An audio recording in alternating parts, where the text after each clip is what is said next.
Is it starting? Did it start? I can't always tell. Okay, so I'm going to go ahead and present my screen, and I'm going to show you Canvas.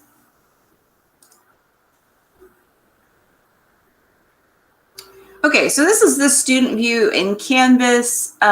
You can minimize the second 6 weeks by clicking this little arrow on the side.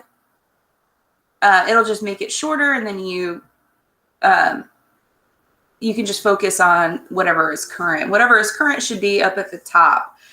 So I've got the weeks started again, and then I wrote a little note for this week. Part of this is a reminder for myself of what happened these days, which kind of threw our schedule off a little bit. And then part of it's for you as well. Like if you can read through it. So I'm going to click on Friday, Monday, which is also the link in Google Classroom. So I posted the link in Google Classroom as well. It should take you straight to this day. So these are the instructions for today, Friday, and B-Day classes on Monday. So we're diving in. If you can't tell, that's what my Bitmoji is doing.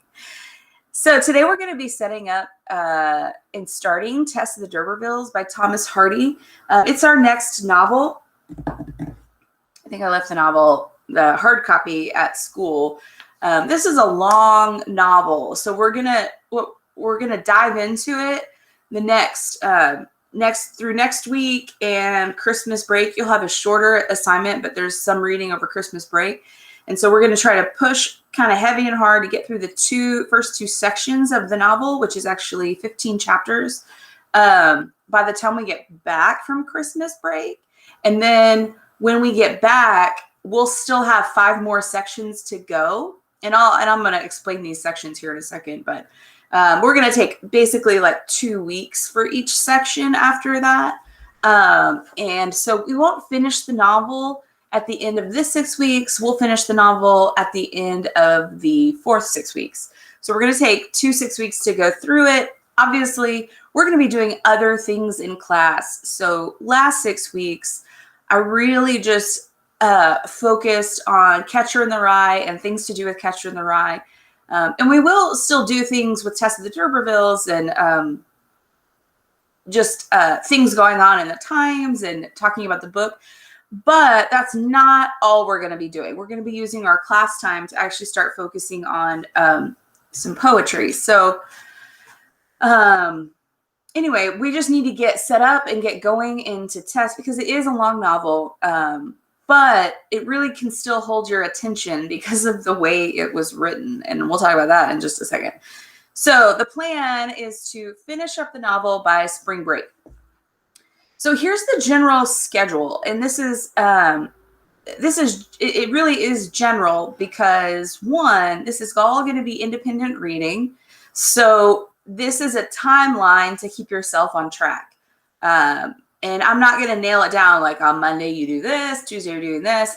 That's not what I'm going to do. I'm going to give you the dates. I'm going to give you the sections, and you're going to work through it on your own time. So you're going to be managing those chunks yourself, which is a little bit more responsibility on you than Catcher in the Rye was, because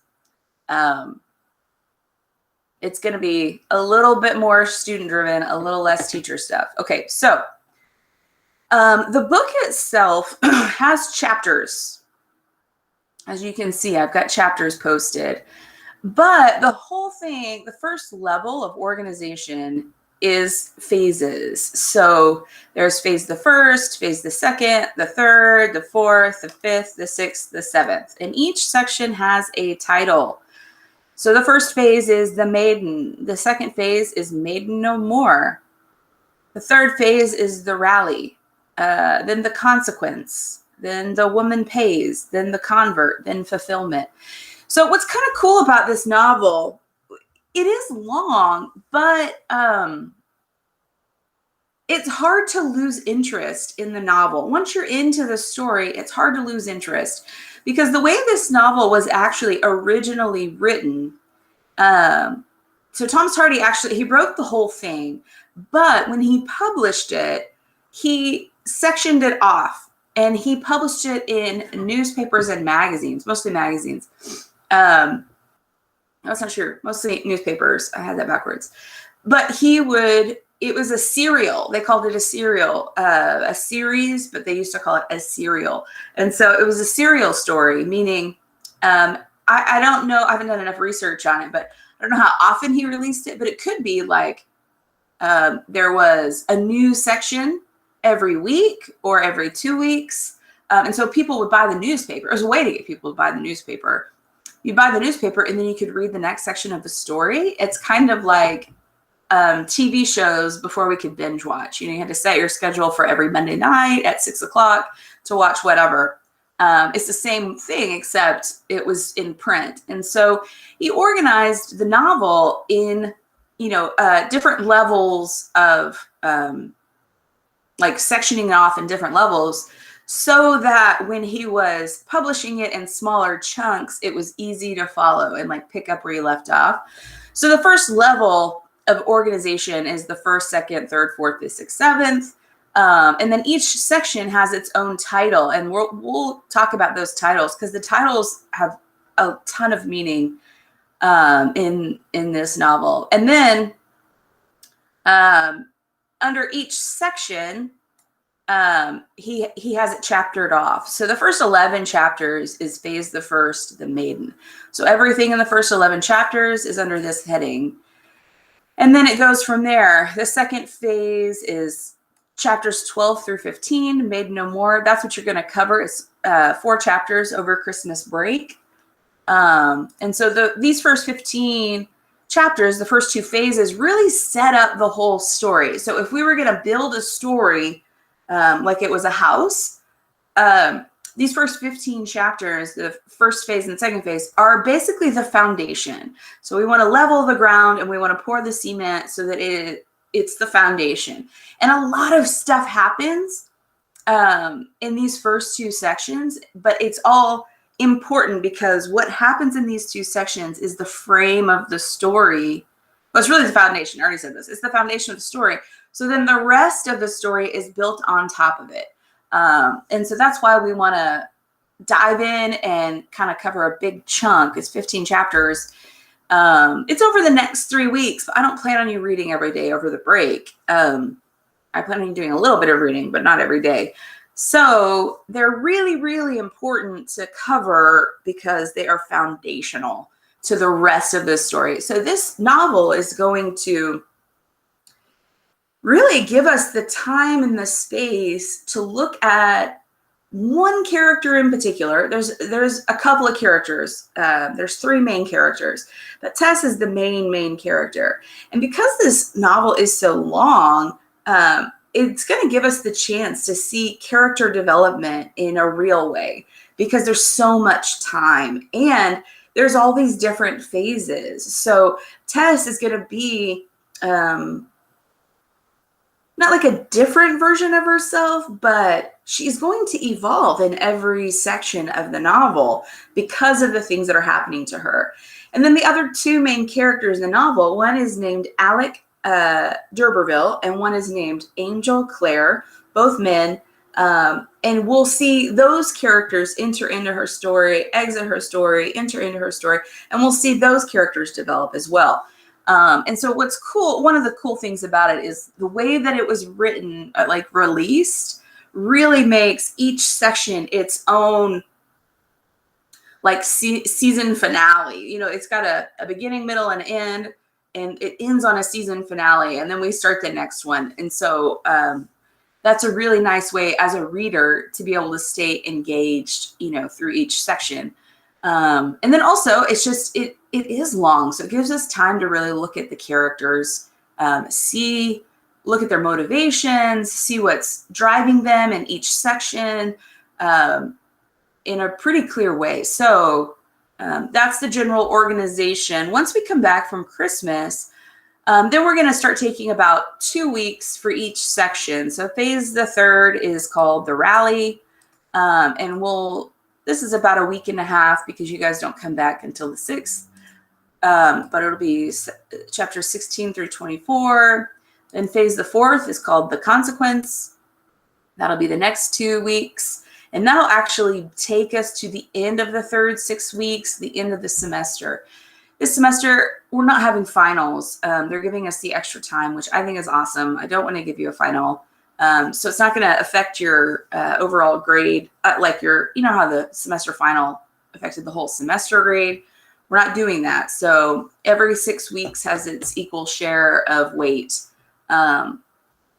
Because we usually do a portfolio, I still think the portfolio is going to be at the end of the novel, but we're going to do a couple of things that will go into the portfolio at the end of the 6 weeks. And then once that 6 weeks is over, when we start the next 6 weeks, we'll have The Woman Pays, which is 2 weeks, The Convert, which is 2 weeks, and then Fulfillment is actually only about 47 pages. So we'll finish that in a week. We'll finish the novel. And then the final week of the 6 weeks, we'll do an exam and the portfolio, just like last time. And then spring break will hit. So it's kind of nice to know the overall schedule, like where we're headed. I don't have all of the questions posted for the whole novel, but I do have the first 2 sections posted for you, and I'll show you here in a second. So our goals today, like what our purpose is today, is 1, you need to know where the PDF of the book is, because I've got page numbers listed. Now, if you do not want to read the PDF, it is pretty long. That's totally fine. I bet if you go to Half Price Books or find it on Amazon, you can find it for pretty cheap. This book is pretty old. In 1891 is when it was originally published. So it's been around a while, and it's a heavily studied book. So there's going to be floating copies. Maybe you can find a copy with a bunch of notes in it, which always helps. But you need to know how you're going to read the book and where you're going to keep it. So the PDF is attached, and I'll show you. You just have to hit next, but the PDF is attached, and you just need to decide where you're going to keep it. Are you going to download it to your computer so it's just on your desktop so you can just easily access it? I don't know what you did with Catcher in the Rye. Probably do the same thing, unless you want to have it on your phone. What I would do is look and see which version of the book the PDF is in, and if you're going to like put it on your phone or your iPad, get the same version. Just because my page numbers and chapters all align to that. So, well, the chapters wouldn't change, but anyway, so that's one goal for you today, is to know where the PDF is, have it in a safe place so you're ready to read. And then you need to be able to locate phase 1 and 2 questions in your OneNote so you know where you're going to be doing your independent classwork. So, I don't know. Let me see. Let me stop sharing real quick because I think, sorry. Come here.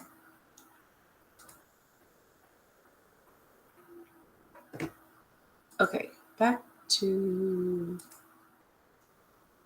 let's go to this now. Okay, so I'm going to show you OneNote. So I've created a new section, just like I did with Catcher in the Rye. This section is obviously called Tess of the Derbyvilles. This tab, this red tab, I don't know if it's red in your book, but this tab is the teacher space. So this is where I'm going to post information. And from here, I send it out to your folder. So you have, I'm in Osvaldo's folder right now. You have your own section. And if you notice, I've only shared 3 things with you. Now, at any time, you can click on this and look at any of this. Like, these are all empty right now. I haven't posted the questions. But for some, if for some reason you accidentally delete your work, please don't do that. But sometimes it happens. You can always go from your folder to my folder, and you can copy it, paste it back in here, and you can write on it. But if you're in my section, the teacher section, you can't write on any of it. So if you're going, oh, it's not working, you're probably in the wrong space. But I've created this for you. There's preface. This is inside the novel. which the PDF we have doesn't have it. So this is from Thomas Hardy. He wrote some preface information. So this little section is from 1891 that he wrote in the novel. And then there's, that's a longer section. You can really skim this section for the questions. Like this is from 1892, 1895, 1912. So every time the book was released, he would add a new preface to it. So I posted this here because when you get to phase the first questions, there's a couple of questions on the preface. And then I've organized this by the phase and the chapter. So I do want to give a trigger warning. The first phase contains a really vague description of rape, but you'll know that that's what happens, and it's at the end of chapter 10. That's just for anyone who is sensitive to that. Just know that's coming. And then I've just broken it up by chapter. And so you can do your spacing however you want. I would obviously write in a different color. There's not a set number of questions. Some sections are very short. And some, like chapter 10 is a major chapter, so it's got back to 9 questions, and then chapter 11 is pretty short. So that's phase the first, and then I've got phase the second set up. And like, chapter 12 is important. It's kind of the resolution, like what happens to Tess and Alec after the rape, and then these are pretty short after that. So your job, so let me go back to stop presenting. I don't think I'm doing it right. I think share. So I'm going back to Canvas just to review our goals for today. Is one, you need to know where the PDF is. And then you need to know where your questions are, so you know where you're doing the independent classwork. And then we are going to talk about historical context together. That's why I'm making this video. And then your job is to start reading. That's your homework. We will be doing other things besides Tess, but we're jumping in now. So at the bottom of the page, you can hit next. And I've posted just on its own page, so it's easy to find the general reading schedule. So at any time you can get in, get into Canvas and see like, oh, where am I supposed to be? Because I've got dates posted, the pages, and the chapters listed. So anytime you can come to that just easily. And then hit next again, and then here's the PDF.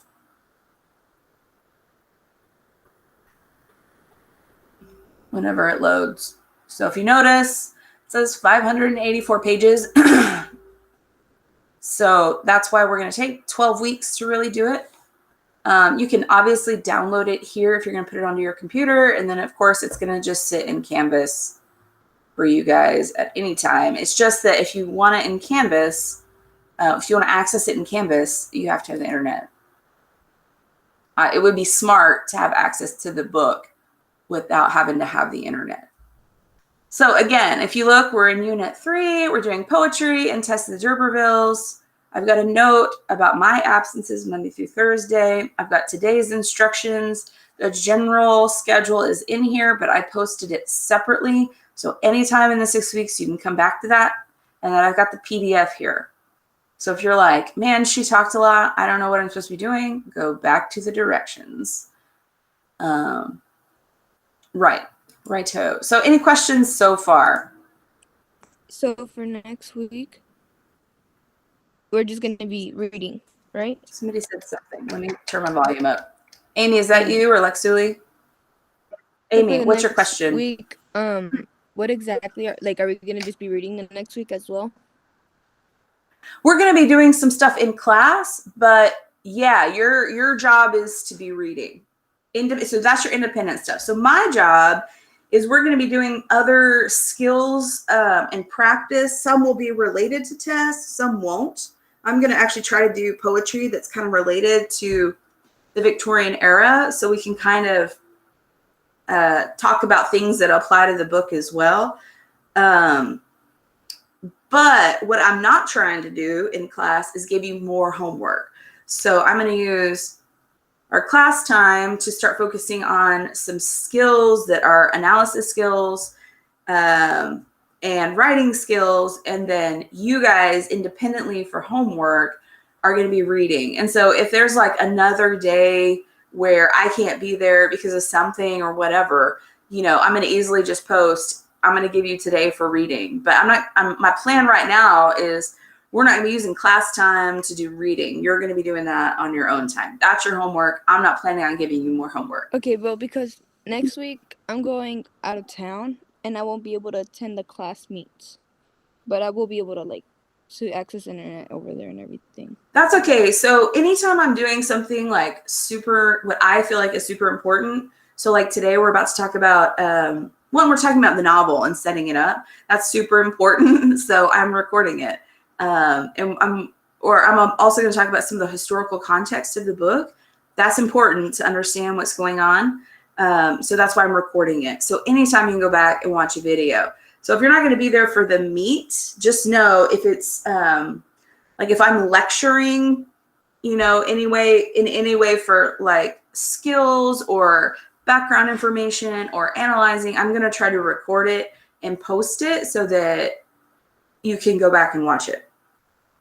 Yeah. Yeah? Yeah, I can't remember what we're doing next week for me to be like, oh, you're not missing anything. You're probably missing something. I just don't remember what it is right now. But definitely you're reading. That's your job. You're reading and doing questions and trying to get into the book and what's going on and who the main characters are. This is the introductory phase, really, where you just have to give it the time and the effort and have faith that you'll get into it. It just takes a little bit of reading. Okay, Lexuli, what's your question? No, I don't have any questions. So. Oh, okay. Maybe you were just responding to something else. Okay, so that's totally fine. I want to talk about, I'm going to stop sharing and you're just going to see my face. I really just want to talk a little bit about historical context to the novel. And because it's going to help you understand things, kind of give you a heads up on what to expect. So that, you know, you're not just like totally lost when you get in there. So just like with Catcher in the Rye, we were talking about like the 1940s and what's going on in the world. We were talking about, jazz a little bit because we were trying to talk about bebop and like what the music kind of represented. Like when Holden was going to listen to bebop, that was kind of symbolic of his rebellion of just mass culture, because bebop was not supposed to be mass culture. Jazz was at the time. So we talked a lot about kind of the context of the story taking place when we were reading Catcher in the Rye. And we have to do the same thing for Tess to kind of understand some of the significance of just the stuff that's going on around Tess and why different characters act the way they do. Because, yeah, this is written in 1891. This is England. So culturally, this is a different place. I mean, America and the United Kingdom, the United States, I guess I should say, and the United Kingdom, we do share a shared history. And so culturally, we have some similarities. We have a ton of similarities, but not everything that was going on in England in 1891 is what was totally going on here. And so, so some things we may not quite understand. Plus, it was like so long ago that even if it was happening in the United States, like we're so removed from it that it doesn't totally make sense.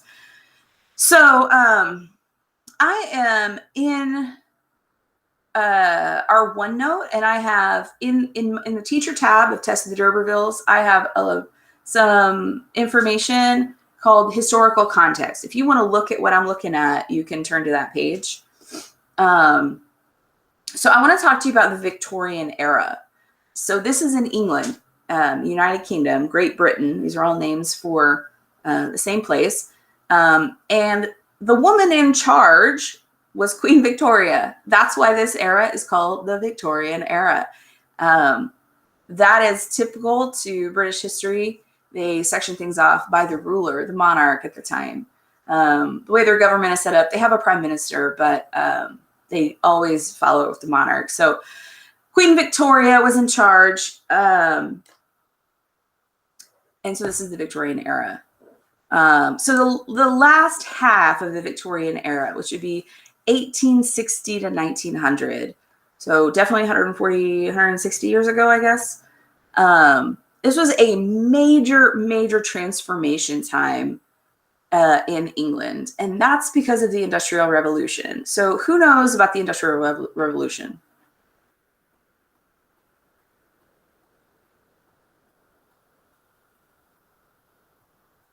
Industrial Revolution. Come on, we had one in the United States too. What do you know, Osvaldo?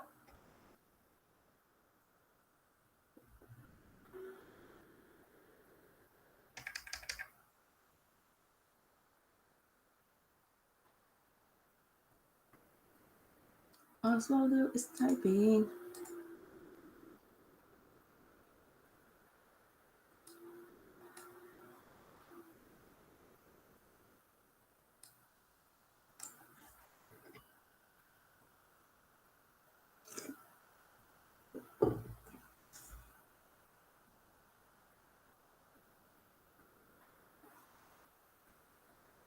Okay, what are the two things you talked about?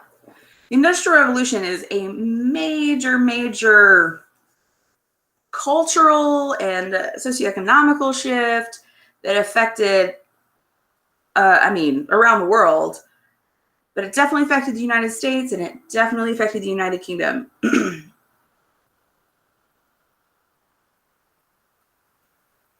And Osvaldo says he knows like two things about the Industrial Revolution.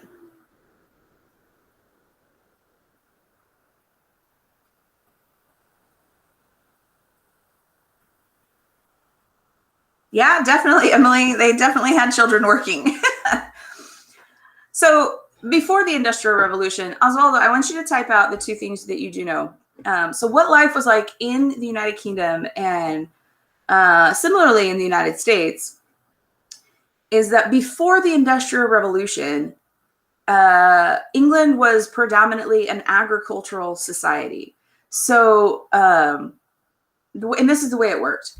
The monarch of the time, whoever, I mean, this is over centuries. It could be Henry VIII back in the 1500s. He's in charge, which means he owns all the land in the United Kingdom, and he would allot land he would give land to different lords as presents. And that was the way to wealth. Okay, because they would have these huge plots of land. And I studied abroad in England, and I stayed in this manor that was like had 150 rooms. And anyway, it was on a hill, and you could overlook all of the land that the lord who lived there would own. So like their house was kind of up on a hill, and they could see all the land. And what the lords would do, whoever owned the land, well, and they didn't ever own it. It was the king or queen owns it, and they would give it out. Yes, Osvaldo, we'll come to that in a second. So the king would allot land as presents because that was the key to wealth.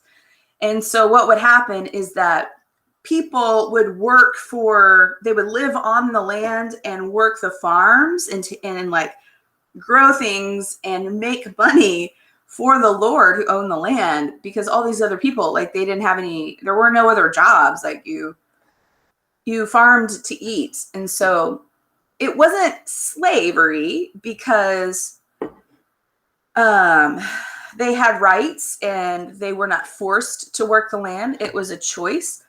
And so they would get to have some of the crop that they would harvest, but the rest of it would go to the Lord and they would sell it like at the market. And that's a big way that lords, made money. So if you had land, if you were a landowner, then you were wealthy.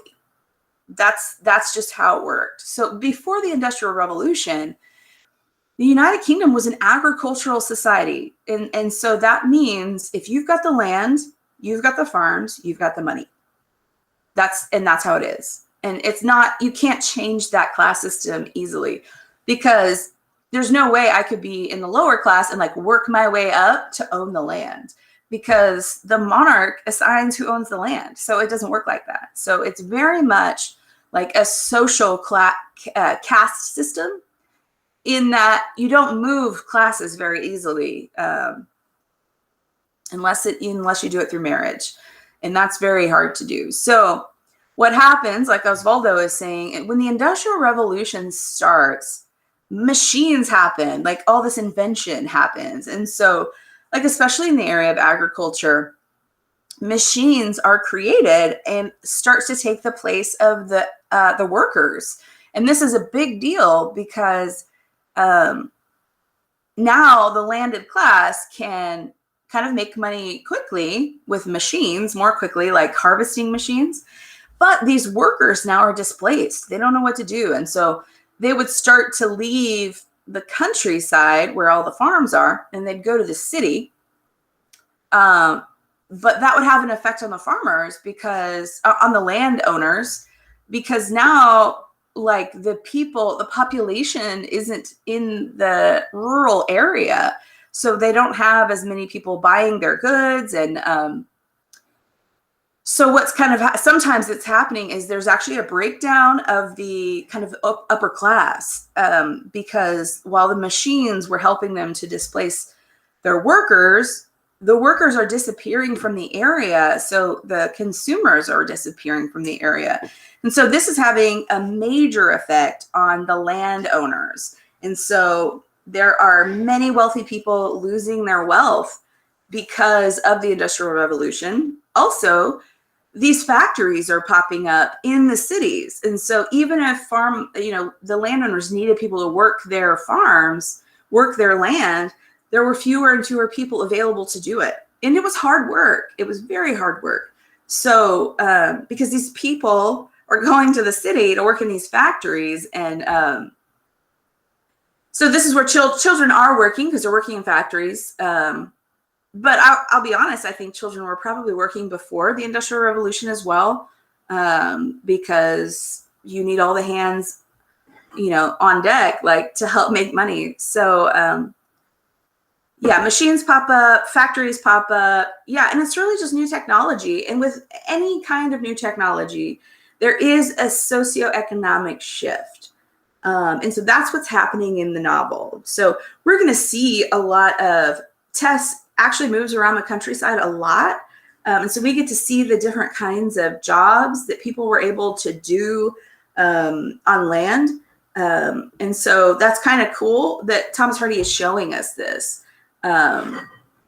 He's showing us what it's like to be a lower class worker on farms and a dairy, like where they produce milk and cheese and butter and just working in the fields. And I mean, you get to see different kinds of work that the lower classes are doing, and just how hard the work is. And so that's a major thing that's going on. Like the England is in transition when Tess is experiencing this life of hers. So Hardy's novel really takes place in Southwest England, and we'll look at some maps in a rural area. And rural means like farm, wide open spaces. It's not in the city, really. And then like a lot of the industry is happening in like middle England and northern England. And so this is going to be, because it's the farm area or the rural area, it's going to be poorer. So the lower class are probably poorer than a lot of people working in the cities, because there's more money to be made in the cities because these factories and all this industry that's happening. There's a lot more opportunities for people there to make money. So I'm just skimming through some stuff. So one place that women could work, besides prostitution, is they could work in the fields. They could work in a dairy farm. They could work in these places, and it was accepted. But with this growing unemployment, because of the industrialization, like it became harder and harder for women to find jobs because they're going to try to employ men first. So then women end up taking like some of the most difficult jobs. Let's see.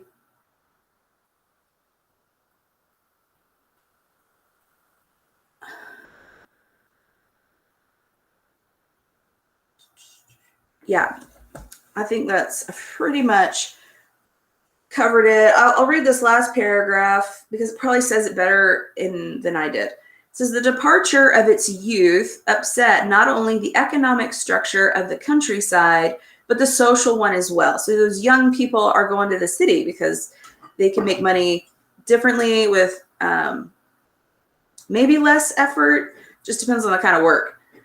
So firstly, there was a change in the land-owning class. So the land-owning class is the wealthy class. In reaction to the agricultural decline of the period, the old gentry abandoned lands that had belonged to their families for several generations. And so that's a really big deal, because if you were of the noble landowning class, that's how you always were. So abandoning your land because you can't take care of it, you're losing a lot. You're losing your source of income and your reputation and your social class because you're no longer taking care of it. So almost 6 million acres of agricultural property would change hands in the early 1900s. The majority of this land came from the breakups and sales of old family estates. In the process, as is the case with the Derbyvilles, to whom Tess may be related, these once powerful landowners lost not only their estates, but also their economic and social influence. So you'll see in phase the first, this issue of the name Derbyvilles. So Tess's name is Derbyfield. You'll see it written Derbyfield. But there is a family nearby by the name Derbyvilles. And so the Derbyvilles are supposedly related to the Derbyfields. And the Derbyfield is just like an adaptation of the name. So when Tess goes to the Derbyvilles, you discover that they bought the title. So the Derbyvilles were a landed family. They had land for centuries, but because of what's going on in this industrial revolution, they abandoned their land and they abandoned their socioeconomic status and they abandoned their name. And so that family just doesn't exist anymore, except maybe in the Derbyfields. So when she goes and meets the Derbyvilles, that's not actually their name. They basically bought the title and the house and the land. But this was one way that like middle-class people who were able to make money actually were able to kind of change their social status because they bought a name that had some reputation to it. And so Tess doesn't understand that, and that plays a big role in what will happen to her. So yeah, let me wrap up this video. I gotta remember how to stop recording. Okay, so yeah, that's Tess the Derbyvilles. That is not the only background stuff we're going to talk about. That's just kind of the Victorian era. Gosh, there's so many components to the Victorian era. That's just a little bit. But I'm just trying to set you up without you being confused about character names you've never heard of.